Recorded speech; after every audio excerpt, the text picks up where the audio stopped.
What's up? What's up, everybody? You know it's Tuesday night actually, and we are here on the network tonight. We got something great for you. We're talking about leading through crisis and keeping your sanity.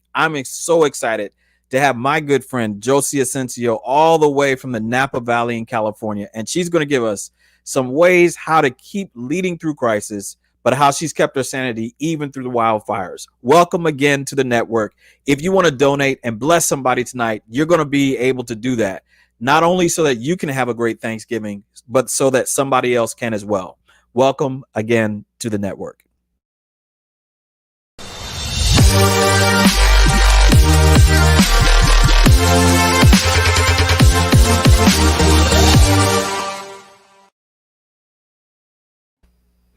Josie. Good evening. Good evening, Dr. Johnson. It's good to see you. It is so good to see you. So every single week we have the network, and I'm so blessed to be able to be the host of this show. I'm Dr. Julian Johnson, and I'm blessed to be able to connect every week with a special guest. And this week's special guest is Josie Ascencio. She's a pastor and innovator in the Napa Valley in California. Welcome again. Thank you. Yeah, I actually want to let you know that we featured one of your videos on our weekly email. We try to send something out to give people positivity. And so thank you for what you do, because we got some good feedback. Thank you so much. Shout out to Word Power every Saturday morning at 10 a.m. But we're here to talk with Josie. And Josie, man, we've known each other for a while. Mm-hmm. And I've always known you to be somebody who likes to have a good time. Yeah. You have a laugh that lights up a room, a smile that lights up the room. But more than that, more than the aesthetic qualities that you are a strategic thinking person. So walk us through what the last few months have been like for you. Yeah, well, for those of you who may not know what has happened in the Napa Valley, we have been through several fires. So we have had the LNU fire and most recently the glass fire. So there have been,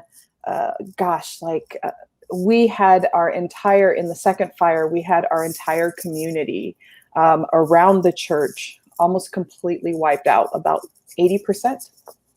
80. So you're saying, hold on. One of the things that's deceptive about the news media is that they tell you the big story, but we're not hearing the whole story. So you're telling me that 80% of the community around you was burned or affected, or? Yeah, and so Deer Park is more of a town. So okay. It's not like in the city. I think on the mountain that I live on over by PUC, there's probably about 4,000 people.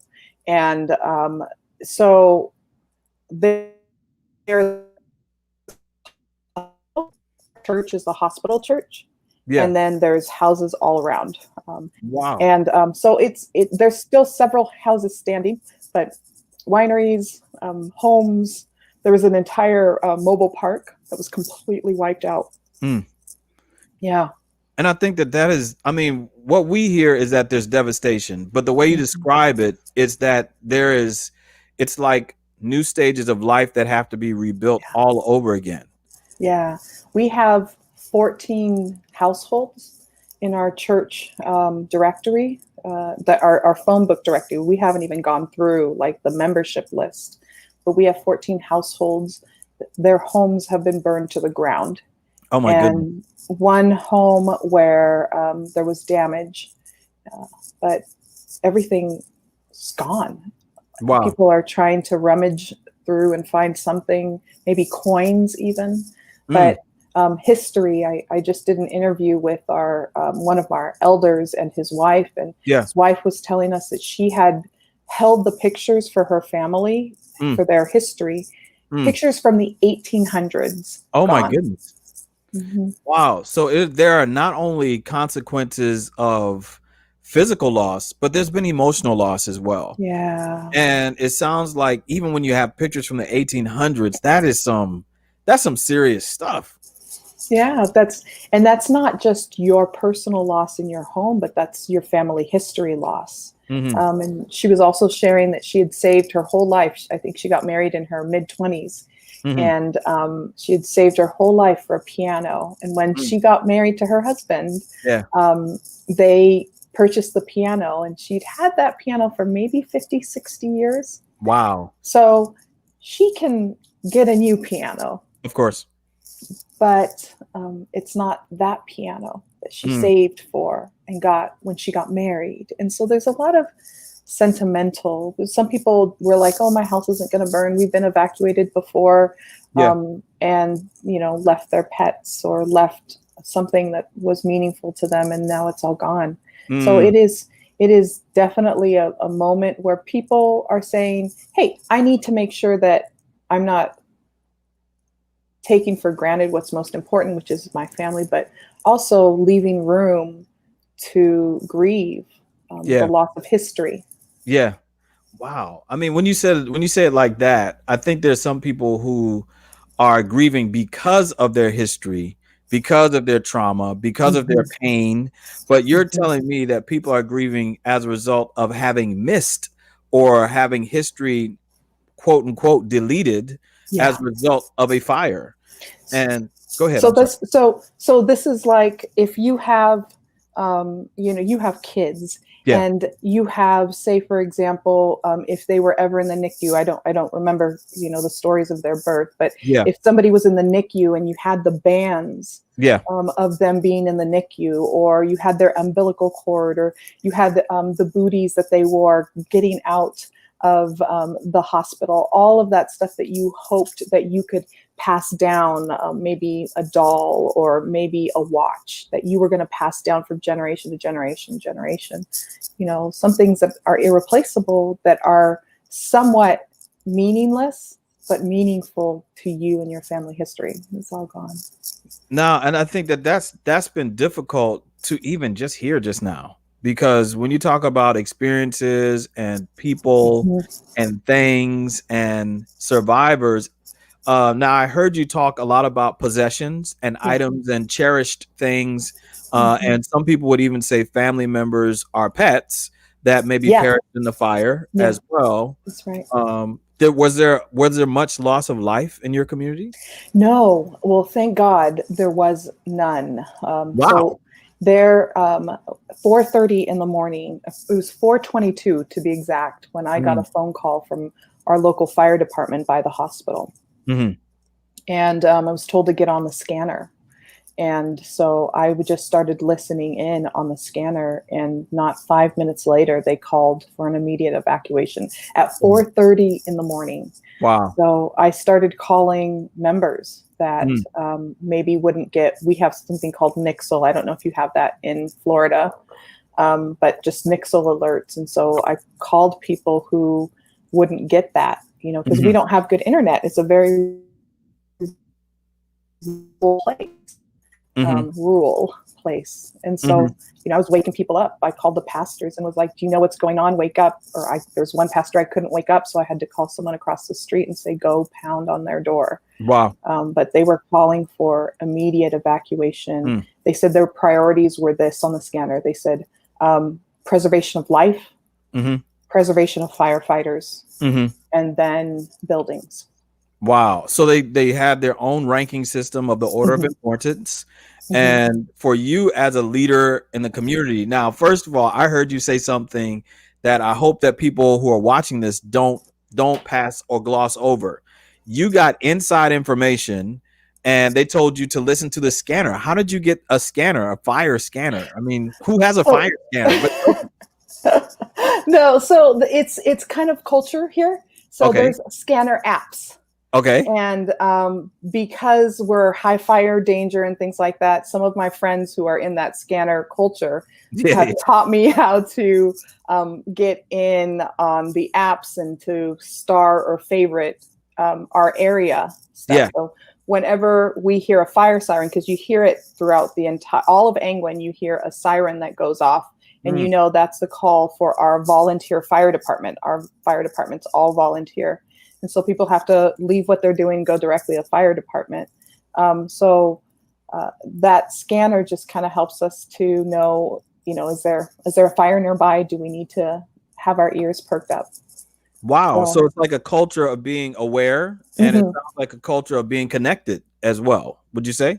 Yeah, but even in the midst, there's still a sense of disconnection, Okay. and so there's pockets. This place has been an Adventist community for Yeah. over 100 years, Yeah. and so there's these pockets of like Adventist community, but then it's changing to Adventist slash non-Adventist community, and Yeah. so there's like it's not as neighborly. Yeah. But people still know history, Yeah. and so yeah. I don't know if that makes any sense, but No, that makes a lot of sense. I think that there's a level of disorientation and disconnection that happens with every generation that doesn't know its own history and story. yeah, And I think that the power of what you're saying is that there are some stories that burned in a fire. yeah, So I've heard it said that when someone dies or when someone passes, it's like a library has gone and that's has right, been burned, that's you right. know. And I was wondering, so how is this? What is this? How has this impacted you? I mean, you are the leader, you are the pastor, you are the community person, you are the face of the church, and you're connected not only to the hospital, to the fire persons. How are you? How are you? Where are you in all this? Um, it was really hard at the very beginning. Like, I think that when you lead through any sort of crisis, Yeah. there is this sense of you will not be balanced at all. You know, you work harder, you work longer, and especially if you're in the position where you're a caretaker, your Yeah. emotional energy is really drained. Mm, So it's not just this exhaustion of physical exhaustion; it's just this emotional exhaustion. hmm. And so it's something that you know you have to give up that that best part of yourself for the Mm, next, I don't know, week and a half, and hmm. just know I have to push. And Yeah. then after that, then I can start taking breaks once people in my community have found more stability. Hmm. That is powerful because I think that as a leader, having the opportunity to be so close to people is a blessing and a gift. Yeah. Also being able to get partially traumatized by their experience as well, because sometimes as a leader, you know how to come on, Josie, you're a leader. You have to hold it back a little bit to make sure that everybody, you know what I'm saying? Come on, let's be honest. You gotta hold it back a little bit because you're like, okay, if they see me lose it, they might lose it as well. You Yeah, know, and it's hard. It's hard when you're going through what they're going through, yep. Yep. because it's not like, hey, I still have a home to go to. Like I don't have a home either. Yeah. You know, I one of the things that I made sure, and this is the second time I did this. So I'm on some county committees for our mental health group, and then also for our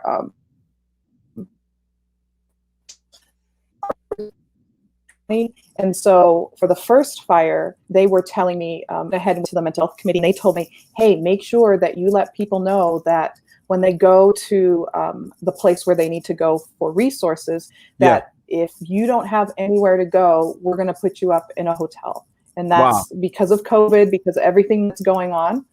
And so, I had to, that was the only way I could get people to go somewhere, Wow. and to be safe. And yeah. Wow. Tonight, I had the privilege of talking with Josie Ascencio. She is a pastor and innovator in the Napa Valley, and she has lived through two wildfires as she's describing to us in very vivid ways. And I feel for her. I feel for that community. And we are going to do something tonight. Wherever you're watching this now or the rebroadcast, we want to end up blessing Josie. But we're going to hear a little bit more of this story because she has so much knowledge, so filled with so many gifts. And I want to be able to ask you, Josie. So you got to tell me, all right, now you've been doing this, you've been working in the community. What is it like to go through this as you lead strategically?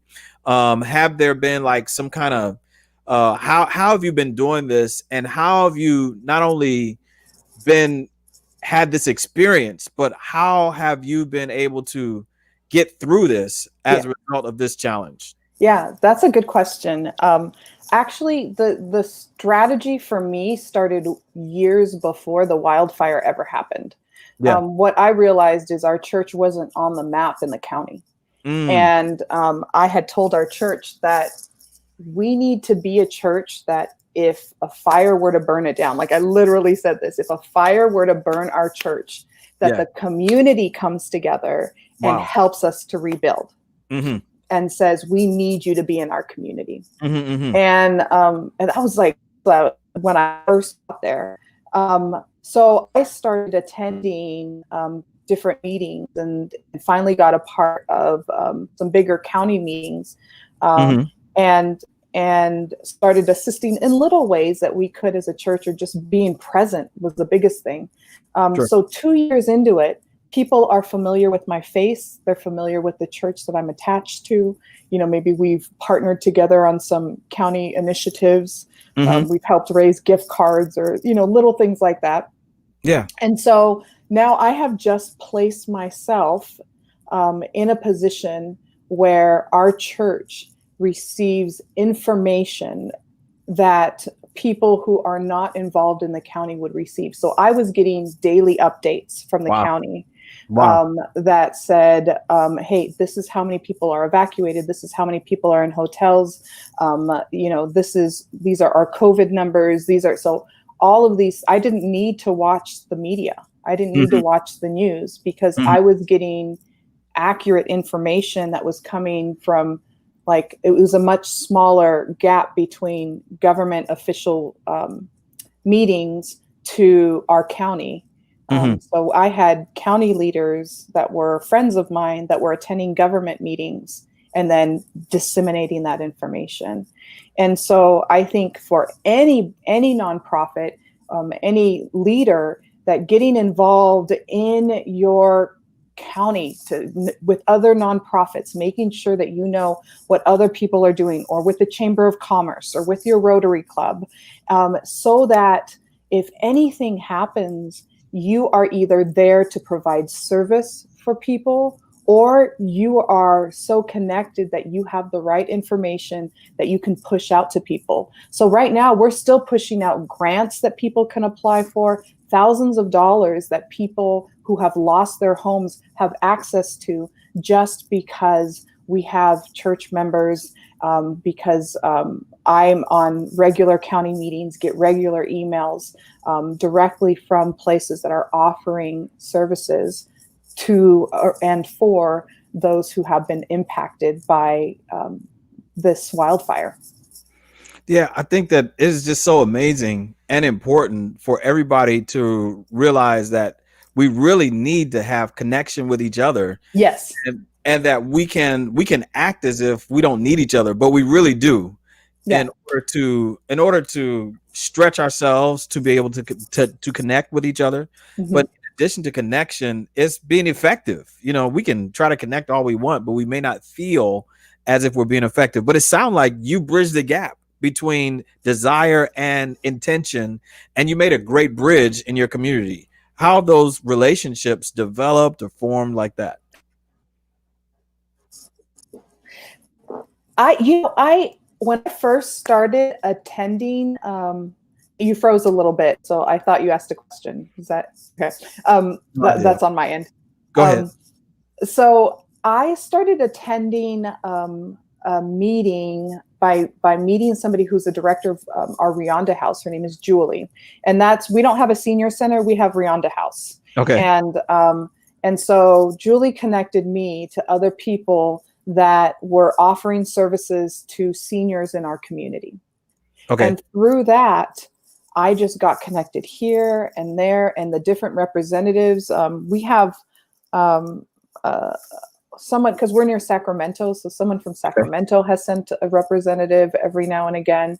And honestly, I sat there for the first year and was like, all I do is attend meetings. Like, Mhm. is this a waste of my time? Because I don't feel like I'm contributing anything to anyone. But the moment all of this happened, and people, like, I told people, hey, tell them that you're part of my church. when you go to such and such a place. And then people will say, oh yeah, tell Pastor Josie we said hi, or tell, you know, and so it's pretty awesome to know that what I felt was a waste of time was just building relationships with people. And not through doing anything, but just being present when other Adventist churches weren't present. And so I'm really grateful for that. Wow. So what I heard you say is that I have a few steps that I heard you say, connect hot steps toward leading through crisis. You got to build these relationships, and these relationships really, I just love this, because the relationships are really formed before the crisis. That's right. And I always say that crisis only brings out, it doesn't matter if it's loss of a life, loss of a loved one, loss of a car, loss of community or connection, or loss of relationships. Crisis only brings out what is already occurring. So if you weren't talking before the crisis, don't expect that there to be magic wand of communication after the crisis. So I would say that what I heard you say was building relationships, then be present. Doesn't mean that you're always going to be saying something or the chair, but be present, and then connect in your community to the point where somebody can say, I'm a member of the Haven. That's right. Let them know that you know me and you'll be taken care of. That is some power in relationship. So go ahead. No, it's exciting. Like, I didn't realize that I would ever be in this position. But I just knew that was something that I'd always been taught, is to always get connected in your community, from when I was mentored at my first church. And so, like, my pastor used to make me go to all these meetings, and I just sit there as the youngest one, you know, in my 20s, and all these like 30 and 40-year-olds just think they're so great, you know, and then just I don't understand what they're saying. I'm so glad they have free food, you know, but, you know, it becomes a habit. And then when you're finally in a position where you're leading and not just doing what you're told, the people that went ahead of me instilled positive habits, so that if I ever became a leader, then I would have good habits to help me to succeed. And you got to stay right there. You got to stay right there, because what you are experiencing now is as a byproduct of a gift that you were given to walk and step into discomfort. And you walked and stepped into discomfort when you went to those meetings. You said you were the youngest person, but could you talk to somebody tonight who might be stepping into discomfort, might be in a position that they don't like, but may be useful for them over time? Yeah. You know, I feel like we are put in very difficult positions with intention. I believe that God gives us time to practice difficult things when they're not high stake, so that when it does become high stake, then we are able to maneuver it, because God has given us so many opportunities to practice. So like right now, as a leader, and any leader will say this, that there's always a gift that you don't see as a gift, which is a difficult person in your life that you get to practice being kind to. And if I spend all my time complaining that this person isn't nice to me, or that this person is always hating on me, or this person, you know, never says thank you after all the hard work I'm doing, if I spend my time focusing on that negative part, then I'm not going to be able to say, God, thank you for helping me to practice being a better person. Thank you for helping me to practice being encouraging to somebody who is literally putting me down. Thank you for helping me learn how to de-escalate. And the only way I can learn how to de-escalate with my emotions fully at its highest level is to be in a place of escalation and try to figure out how I can calm people down. Like, I keep telling myself, when something difficult happens, Lord, thank you for the situation. It's really, really hard. And sometimes I cry about it for a really long time. But thank you for giving me the endurance to be able to manage this. Help me to do it better the next time it come around. Help me to do it better at the next position I have. And I keep telling myself, I don't know what God has in store for me, but God doesn't plan to keep me where I am. And if I believe God wants to continue to give me opportunities in leadership, then I need to take the places of learning that are right before me, so that when I'm given the opportunity to lead in a more upfront way, I have had a lot of practice in very low stakes scenarios. So when it gets high stakes, I know what to do, and I'm very grateful for that. And you know what? I really like this. You knocked me out. You knocked me out. Listen, I'm back now. You said take the places of learning that are before you in order to grow as a leader. Yeah. And I think so often, Josie, that's why you're on here tonight, because I'm serious. There are a lot of people in leadership, and I'm an executive leader in my company where I am, but there's a lot of people who really don't want to take a low position. All they really want to do is they want to grow as fast as possible. And we're seeing this particularly in the nursing realm, that there's some people who want to just grow as fast as they can so they can make as much money as they can, but missing out on the moments of learning and knowledge. And go ahead. Sorry, I just wanted, sorry to interrupt. I just got excited because, you know, if your goal is to make money, you can't make money without connections. Yeah. You know, and so it's kind of like when people get married and they're poor. Yeah. You know they're going to be with you when you're poor, and then when you do make money, they're there. You know, and you value them because when you had nothing, they were there with you. Ooh, and you talk my language. It's so important. Like at seminary, one of the lessons that I just learned really quickly was be nice to everybody, because in this room there is going to be your next conference president. That's your right. Next GC president. You know, people that will create connections for you that, you know, if you build resentment between them in seminary, then your ministry may be more difficult in the future, you know. So when you're in school and you're learning, like, be good to the people you're going to school with, you know, encourage them in some way, help them get good grades, lift them up somehow. If you're an associate, I can tell you that the people that I worked with in my first church, they mentor me in the things that I don't know how to do when I'm in leadership. And if there's a way that I can support them, I do that. We are only good as the connection and the community we have that supports us. We are not individuals. There is no picking me up by my own bootstraps. It is when the tide rises, all boats rise. You know, when what's that phrase? Do you know what I'm talking about? All rising tides lift all ships. Yeah, something like that. It's just it's like we when we have connections, we thrive better. Yeah. And we're not built to be in isolation. One more thing before you interrupt me, because I know I'm going on. You're on fire. There's this new study that I learned about that came out that said that isolation, especially for seniors, so I'm still trying to make sure I'm connected with our senior collaborative group here. They said that isolation, especially for seniors, is so hard on your health. That's right. That it's like smoking cigarettes a day. Wow. And so your theme is built to thrive. If we are to thrive, we have to constantly be building relationships. So if you're a nurse that is just coming in at an entry level and you have that night shift, in that night shift, you want to make sure that you are in that night shift.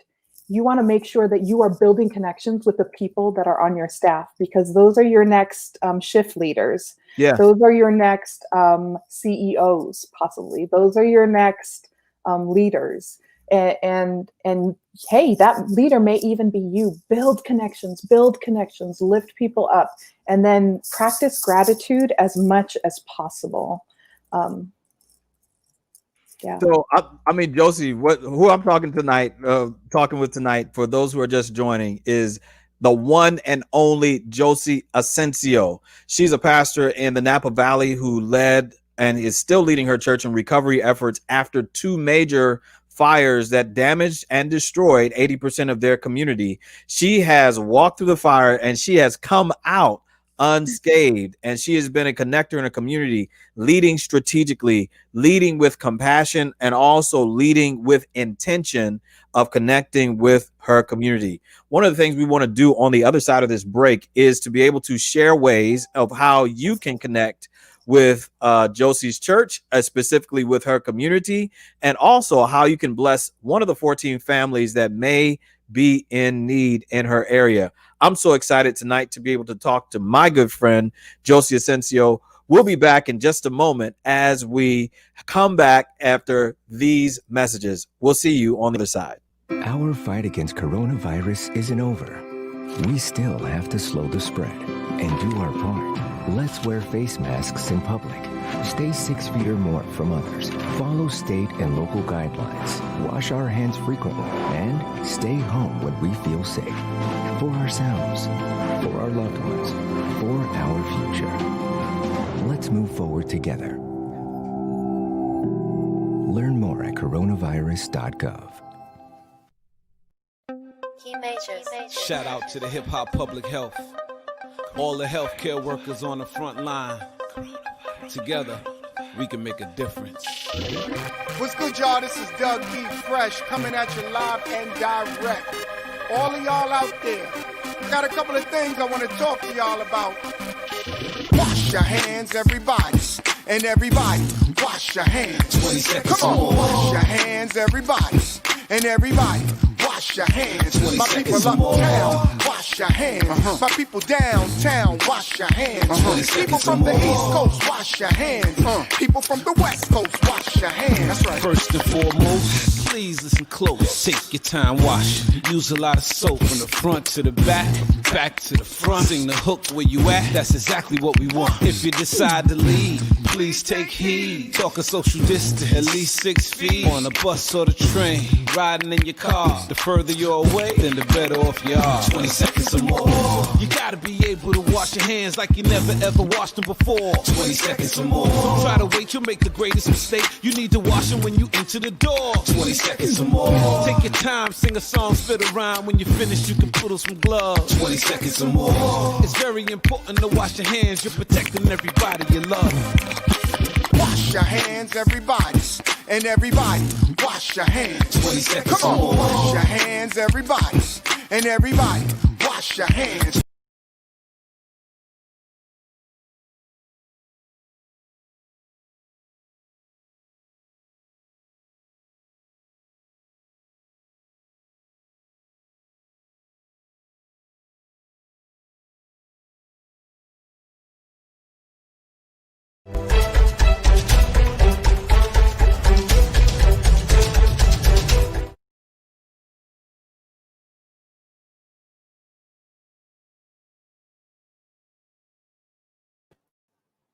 One and only Josie Ascencio, and we're talking tonight about how to be more effective as a leader, how to be more effective as a person, and we are back. We are back, and Josie has given us a clinic on how to be effective as a leader, to grow our community, to gain some connections, and most of all, to be realistic and know what you're dealing with. So, Josie, could you walk us through a few of the steps that you took in order to not only maintain sobriety, but what are some steps with somebody who's going through a crisis, somebody dealing with a crisis, whether it's a personal crisis, whether they're a family crisis, and they are the leader?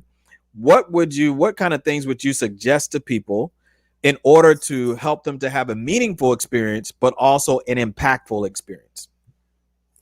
Okay, I'm just gonna. I think I got a little frozen for a second, so I just want to make sure you're asking what questions and what steps people can take if they are leading through crisis. Exactly. Yeah. Exactly. Okay. I think the first step is I know what I did. The first thing I did was I immediately got on the phone. I started calling people to make sure that they knew what was going on. So people who were going to have were in the most danger, I called them. So get the information out as soon as possible, and it doesn't have to look good. Make phone calls, send text messages. In a crisis, just get the information out. One of the hardest things that I had to do was there was somebody I called 4 times, and they didn't pick up the phone. And I almost started crying when I had to make the decision that said, Josie, you have to call somebody that will pick up the phone. You can't keep calling someone that isn't going to pick up the phone. So keep moving, I think might be the second one. Don't get stuck because one thing isn't going right. Trust your team. Trust that you are not the only one getting that information out, but just keep moving. Then another thing I did, I think about, I called someone because I didn't want to be the only one making decisions.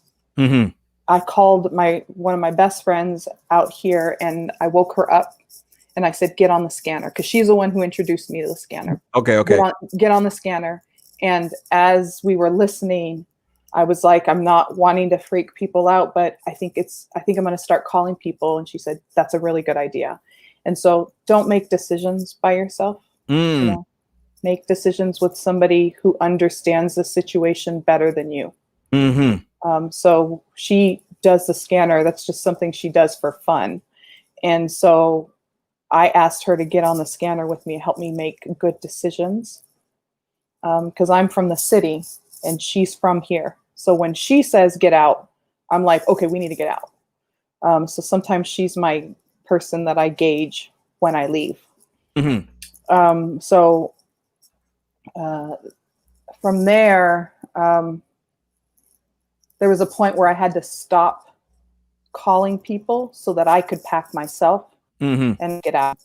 So I think make sure that you're in a position to continue leading. And sometimes that means you have to stop doing the little things so that you can get your own stuff together, put that in the car, put yourself into a place where you're safe. And once you're in that safe place, then you can continue making phone calls, continue doing what you need to do. I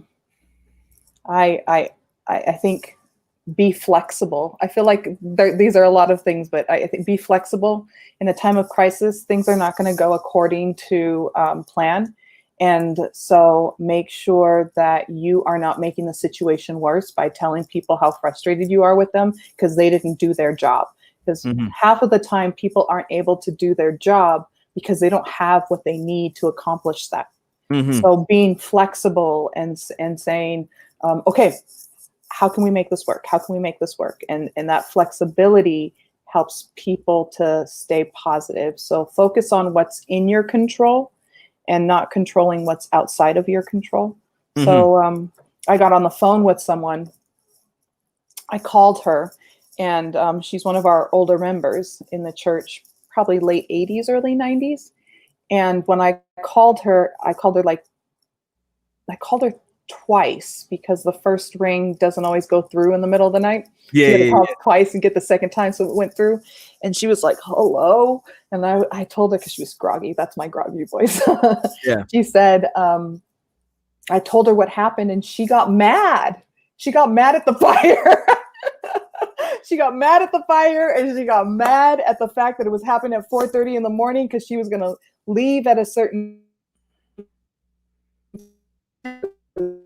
She has to get up earlier, and then she was like, I'm not leaving.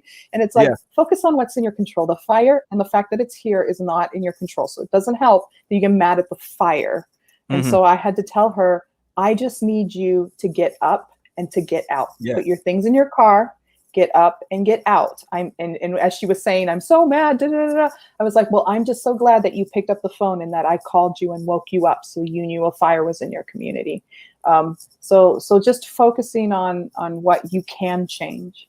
And then just continue to stay connected. I was on the phone 12 hours a day asking people, how are you doing? What do you need? So maybe the way that I did that is I know some people decided that they were going to stay an hour and a half away or 2 hours away. I don't think for me that I can practice good leadership from 2.5 hours away from where my people are. If my people are deciding to stay in St. Helena, which is miles away from the fire, then I'm going to go to the evacuation center, and I'm going to go and be with the people who don't have a place to stay, because I don't have family out here either. Mm-hmm. So I continue to stay connected because I go through the experience with people. Mm-hmm. And I'm telling them, hey, I'm going to the evacuation center. Come with me. So that breaks down the walls of pride, you know. And then I also have, because I'm connected with my community, I have inside information. They will set you up with a hotel. You may have to wait all day, but it's going to be worth it, because you're setting yourself up for days, weeks. You're not going to be able to afford this. And so then when I was there, all I did was visit people. I ate with people. I did a couple counseling sessions, and I, you know, just was like, hey, here's food. And one thing, the biggest thing of self-care that I did for myself was I said yes. Mm-hmm. So when somebody said, hey, if there's anything that you need. Yeah. And, you know, people say that. They say, if there's anything you need, and you're like, I don't know what I need, you know, or I don't want to ask. But, you know, you always have to ask for help. If somebody's saying if there's anything that you can do, like half of the time, they really mean it. So find something to say yes to. So I said to people, you know what I need from you? I need one $25 gift card. I can give that to somebody who needs it. And the next thing I knew, like $500 of $25 gift cards came in. And it came, you know, I had to keep track of it, because I have to report all this to the conference, who it went to. But if somebody's saying, please, will you tell me if there's anything that you need? Find something to say yes to. Another friend of mine said, Josie, you know, like she, you know, couldn't give me money or all that stuff, but tell me if there's something that you need. And I said, you know what I need? I need to get my medication, and you can't do that for me, but I need someone to be accountable to. Yeah. So she texted me for 2 days. And the last text she sent me was, you better be going to the hospital and sending me a picture of your medication. Wow. And so the next morning I was there, and I gave her she gave me goals, you know? So, so she told me what I needed to do. And when I was accountable to her, then I had my medication, which is important because I have asthma, and the smoke was really bad. And if I can't breathe, I can't help. Yeah. And wow, Josie, so you have given us like a whole semester's worth of information. Can I just review it real quick? I mean, he gave Josie, you were like, okay, for anybody who's just watching this, Josie is a professor, okay, and she's talking to us about how to lead through crisis. And this is, if you've never led through crisis, these are the 10 steps to do it. All right. Here, number one, seriously though, get the information out, keep moving, and don't get stuck just because one thing isn't going right. Number 3, don't make decisions by yourself. Get another person to help you make better decisions. Oh, Josie, I feel a book coming out of this. Cherie, if you on, you need to talk to Josie. Cherie Moore is on. She's a book writer, and she's a book. She helps people to produce books. Yes, and Cherie, let's connect. You need to connect with Cherie. And Cherie, I want to get some. Well, anyway, I'm not going to say kickback, but anyway, I'm gonna hook you up. All right. Number 4, make sure you're in a position to continue leading. And then 5, be flexible with self and others while in the crisis. Number 6, focus on what's in your control. And number 7, continue to stay connected with the community and others around you. And number 8, go through the experience with those who you are serving. Wow, it's so powerful. And then I like this one. Find something to say yes to. Wow. And then number 10, embrace accountability. Now, Josie, you have given us a veritable treasure trove of information. And now that we have this information, I feel empowered, and I know that I've grown as a result of this conversation. But there are people who still are in need, who still have needs as well in your community. And I want to make sure that we can assist you. What's up, Richard? Good evening, Richard Canales. That there's an opportunity to connect with other people, and I'd like to make sure that people can share and give to your church and things like that. We have a website called the Haven, And the Haven is an opportunity for you and for each of us to give back and to be able to share and connect. But could you tell us maybe other ways how we can assist and other ways that we can kind of come together to assist you and assist your church and others in your community? We'd love to be able to help you have a better experience. We do not have a long-term plan. A lot of this we are making up as we go. One thing, hey, Chaplain Townsend Benton. We are making sure that we are doing what we can for the families that are here. So as we're trying to figure this out, and as we're continuing to move forward, the immediate need for gift cards has come and gone. And right now, I think the biggest thing that I can ask for is just your prayers. Please help us to know how to navigate this.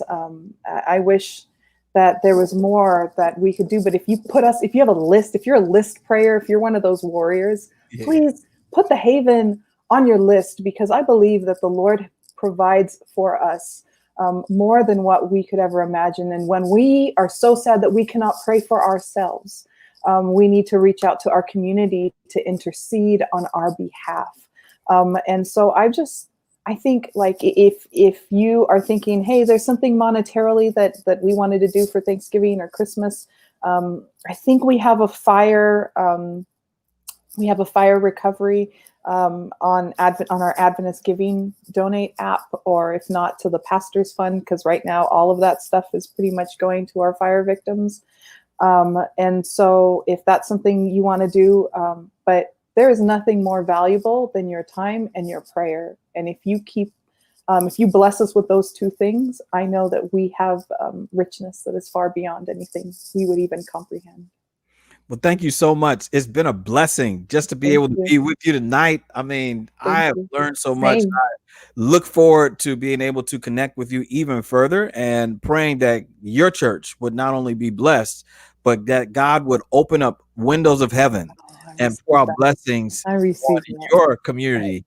And I pray that God will continue to shine and bless you even in this moment of 2020.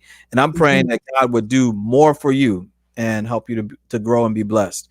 Well, tonight, Josie, we want to give you a final word just to encourage somebody about getting some hope through the holidays. We want to thank you for watching.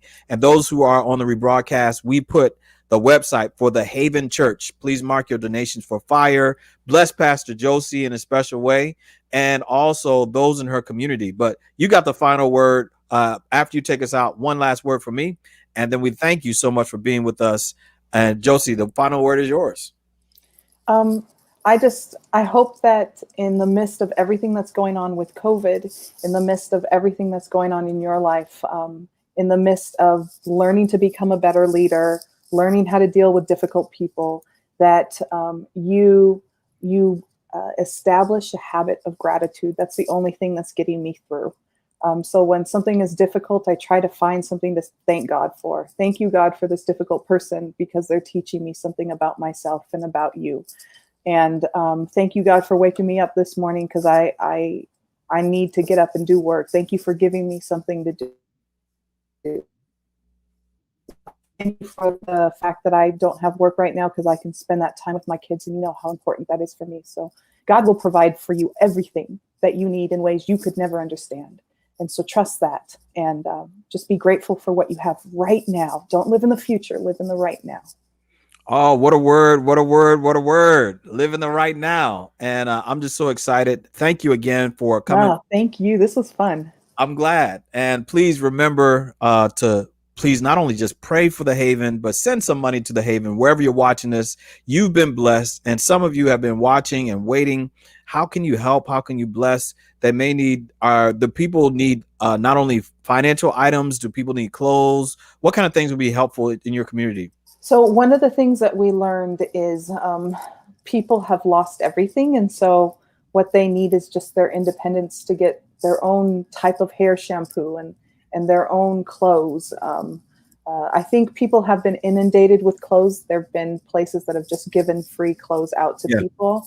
And the next thing that we're doing is we're partnering with Adventist Health here, and they are giving us free furniture so that we can help furnish people's homes. Wow. People need first and last month's rent if they've been underinsured. And so those are the things we're focusing on right now, is when people are moving into their homes, making sure that they at least have a bed. I think I heard that one family had a couch and a rug. Yeah. And so we're going to try and connect them to a free bed.